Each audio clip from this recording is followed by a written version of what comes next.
The grim search resumes on the water today. Yesterday, divers were able to bring up the mangled helicopter. Today, the hope is to raise the airplane from 50 feet of water and to find the last of the 9 victims.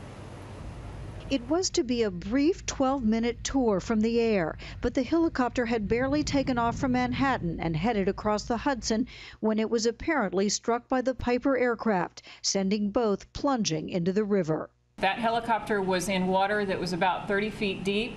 The divers had extremely challenging conditions. At times, the visibility was no more than 1 foot in front of them. Investigators now say after the Piper left New Jersey's Teterboro Airport, the pilot failed to follow instructions to switch to the Newark Airport frequency and check in with controllers there.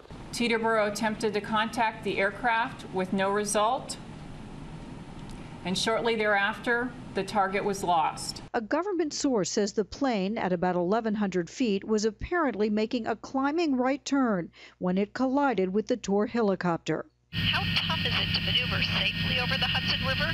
One pilot I spoke with called it the major league of aviation, saying you don't play unless you're proficient. On our flight over the river, we were high enough to be under the supervision of air traffic controllers.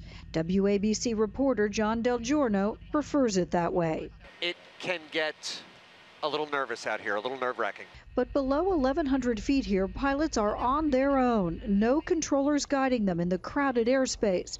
They avoid collisions by communicating on a designated frequency. If you were to listen in on that radio, you will hear all the different helicopters and aircraft calling in, reporting who they are, how high they are, and where they are. Paul Dudley, who has flown along the Hudson for 25 years, says pilots are required to watch out for other aircraft. It's see and avoid. This is not magic. But it can be tricky. There are blind spots. For those in the plane, hard to see what's below. For the chopper pilot, above and behind.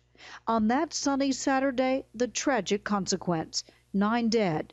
In the plane, pilot Steve Altman, his brother and nephew, helicopter pilot Jeremy Clark, and 5 Italian tourists, a couple and their teenager, a father and son. His wife, the boy's mother, stayed behind on shore, too nervous to climb on board. And another helicopter pilot from the same tour company apparently saw that plane approaching the chopper and frantically tried to radio a warning to his colleague. It was too late.